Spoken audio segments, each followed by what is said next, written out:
Inyuma yaho amazi y'ikiyaga Tanganyika aduze agatera mu makartier yo mu bumanuko bw'igisagara ca Bujumbura, bamwe mu bo twaganiriye bo muri quartier Kibenga baratubwira ko amikoro agabanutse kuko ataruja n'uruza rukibaho, eka mbere ko hari n'izindi ntambamyi bahura nazo.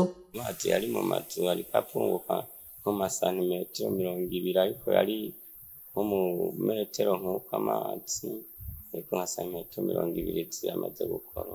Kuko tubayeho nabi ko ababose batewe bo bararose n'ukuntu baca bagenda bagapanga amazu natwe baca baradusigaho, dusigaraho nyene bamwe baca indara, abandi nk'umukozi baca bamusiga bagaca bitorera uwundi, ariko ca tubaho nabi kubera baritoreye uwundi bo baca umenga barakubona neza, twaragwaye amaguru, abaye n'ibikoka mu mazi bikaturya bita imisundo.